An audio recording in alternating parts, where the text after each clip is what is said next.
mengumumkan. Dan ini merupakan tindak lanjut daripada pertemuan kemarin minggu lalu yang dipimpin oleh Bapak Presiden. Dan tadi kami melakukan rapat. Assalamualaikum warahmatullahi wabarakatuh. Kembali mengungkap tentang bagaimana adanya hingga terbongkarnya skandal korupsi di Pertamina hingga merugikan negara ribuan triliun. Ahli Lahadalia akan membangun kilang minyak yang berskala paling besar di dunia. Dan ini sudah pasti bahwa Indonesia akan menjadi daerah petrodolar. Artinya permainan ini sangatlah serius, sehingga Prabowo menyampaikan sebagaimana menindaklanjuti apa yang telah dilakukan oleh Pak Jokowi atau Presiden Jokowi kini ditindaklanjuti oleh Prabowo Subianto. Bagaimana kisahnya? Ayo ikuti media ini. Mari kita tonton bareng-bareng. Wow, wow.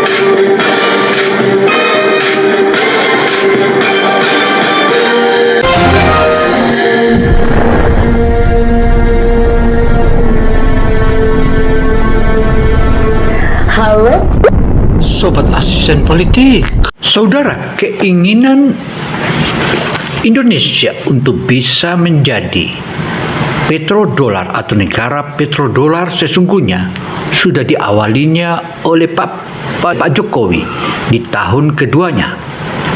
Namun Jokowi tidak memiliki daya dan upaya karena dia menghadapi skandal korupsi yang menggurita.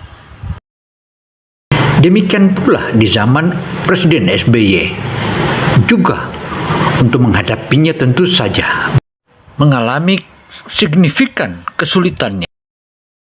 Untuk itu saudara, bagaimana kisahnya hingga bagaimana menyelesaikan hal ini dan Indonesia great again dan Indonesia jadilah negara petrodolar. Mengumumkan. Dan ini merupakan tindak lanjut daripada pertemuan kemarin minggu lalu yang dipimpin oleh Bapak Presiden. Dan tadi kami melakukan rapat untuk membahas implementasi teknis, di mana salah satu di antara yang kami bahas adalah fokus pada refinery yang tadinya kita akan bangun kurang lebih sekitar 500.000 barel karena kita impor sekitar 1 juta barel per day. Tadi ada terjadi perubahan, akan kita bangun nantinya sekitar 1 juta barel dan itu akan kita lakukan di beberapa tempat, baik ada di wilayah Kalimantan, kemudian Jawa, Sulawesi, dan Maluku, Papua, sehingga ini menjadi pemerataan. Yang kedua, kita tetap akan membangun storage yang kapasitas sekitar 1 juta barel per day. Saudara, Anda bisa bayangkan jika kita sudah membangun 1 juta barel per hari itu, tentu saja dengan hadirnya kilang minyak ini akan muncul jutaan tenaga kerja. Di samping itu, kita juga akan langsung melakukan pembangunan DME sebagai substitusi daripada LPG. Ini juga kita akan lakukan. Jadi Saudara, makin membanggakan dan membanggakan.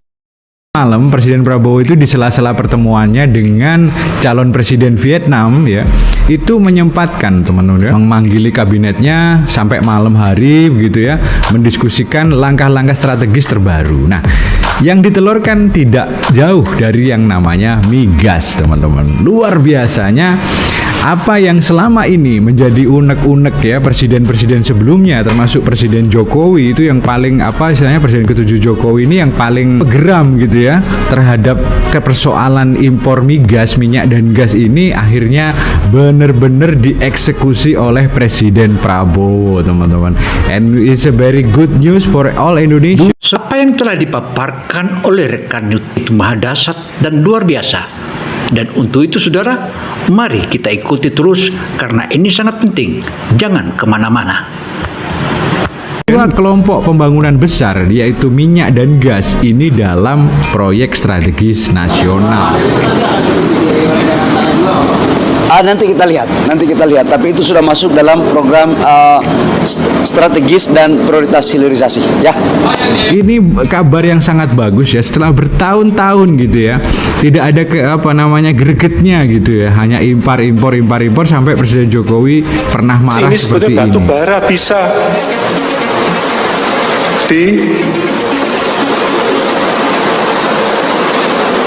substitusi menjadi gas, sehingga nggak perlu impor, itu nggak perlu sebetulnya LPG itu, karena bisa dibuat dari batu bara yang kita ini sangat melimpah. Nah kalau kita impor, lah ini yang senang impor ini yang bukan saya cari, udah ketemulah siapa yang senang impor, udah ngerti saya. Saudara, apa yang telah dipaparkan oleh Presiden Jokowi itu tentu saja merupakan batu sandung untuk mereka-mereka yang saat ini mulai masukkan satu-satu ke dalam jil. Dan ini cocok untuk hukuman mati dan mati. Artinya Presiden Jokowi sudah mengingatkan berkali-kali, bahkan sudah diancam di depan publik. Tetapi dasar mereka adalah kalangan garong dan garong, mereka lakukan terus.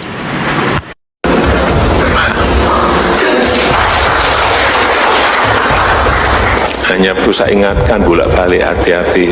Kamu hati-hati, saya ikuti kan. Jangan menghalangi orang ingin membuat batu bara menjadi gas. Gara-gara kamu senang impor gas. Kalau ini bisa dibikin, ya udah. Saudara, oknum mafia migas atau skandal migas ini sudah sering diingatkan oleh Pak Jokowi atau Presiden Jokowi sebelumnya. Tetapi mereka terus melakukan. Dan mereka menyebutkan bahwa apa dayanya Jokowi, karena semua pemegang hukum adalah kita. Polisi kita, jaksa kita, hakim kita punya semua. Sehingga mereka seenaknya mereka berbuat bersama-sama dengan kelompok dan didukung oleh partai kebo. Inilah kerugian negara tahun 1.000 triliun, bahkan di atas itu. Dan sepantasnya mereka ini dihukum mati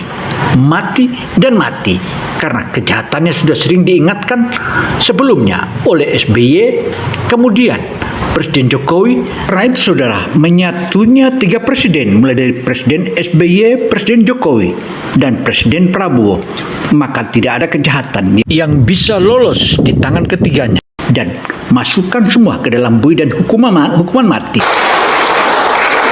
Impor minyak sama, lifting produksi minyak kita, sumur-sumur kita masih banyak kok.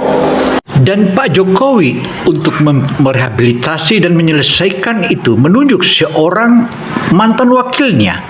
Siapakah gerangan orang itu? Dia adalah Ahok, dan Ahoklah mengecewakan. Kenapa nggak digenjot produksinya? Karena ada yang masih seneng impor minyak. Enggak, saya pelajari strategi ini enggak. Nah, kita bedah dulu tentang gas gitu ya. Gas ini ingin dirubah oleh Presiden Prabowo ya, memanfaatkan suplai batu bara atau produksi batu bara Indonesia jadi gas. Ini ide lama dari Presiden Joko Widodo pada saat itu ya, pada saat beliau menjabat gitu ya. Saudara, apa yang dijelaskan oleh rekan kita merupakan gambaran bahwa Presiden Jokowi sudah melakukan upaya, namun yang bajingan adalah oknum-oknum itu. Karena itu saudara, ikuti terus karena media ini akan menyelesaikan serta mengungkapkan bagaimana sebetulnya kejadian dan bagaimana sehingga terjadi skandal yang merugikan negara hingga per 1 tahun ribuan triliun saudara, dan itu mengecewakan seluruh bangsa Indonesia. Analisanya tentu Presiden Prabowo harus menaikkan lifting migas dalam negeri kan begitu ya, baik itu dari sumur lama maupun sumur baru. Logikanya harusnya begitu, karena apa? Membangun refinery banyak-banyak tapi harus ada pasokannya kan, seperti itu. Tidak mungkin rasa-rasanya hanya mengandalkan impor gitu. Yang jelas dengan adanya refinery ini menggunting tadi persoalan-persoalan distribusi maupun pengolahan ya teman-teman. Kedua, dengan adanya refinery baru, kilang baru gitu kan, juga menghasilkan yang namanya petrochemical teman-teman. Petrochemical itu juga penting untuk berbagai macam industri dasar. Kalau misalkan proyek strategis nasional itu juga ada rencana pengambilan lifting baru, wah itu luar biasa teman-teman.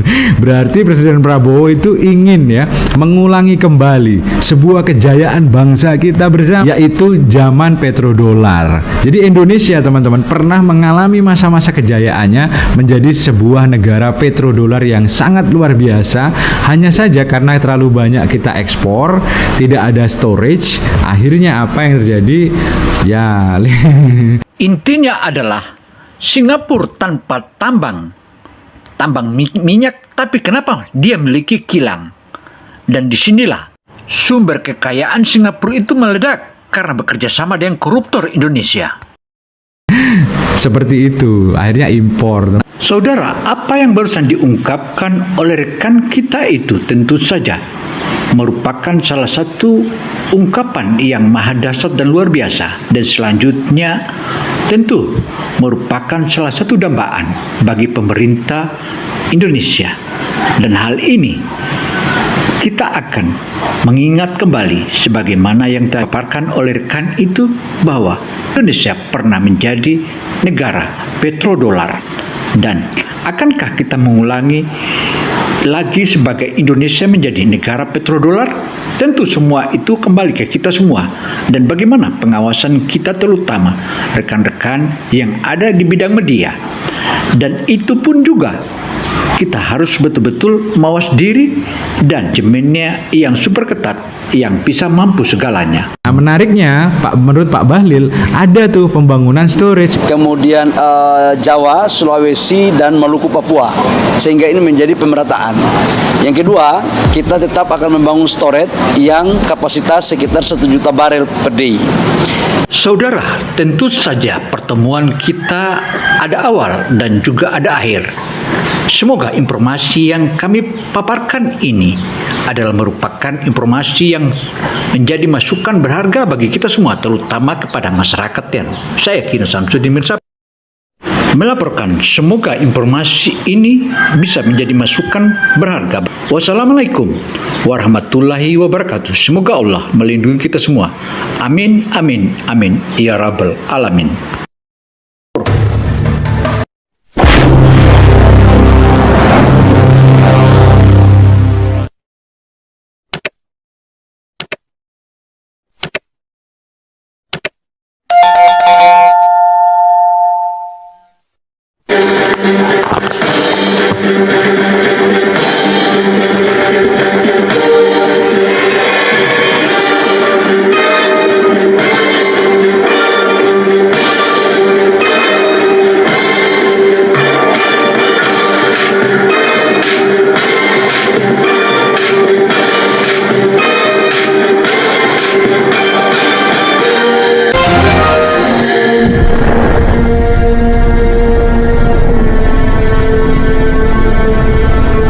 Halo?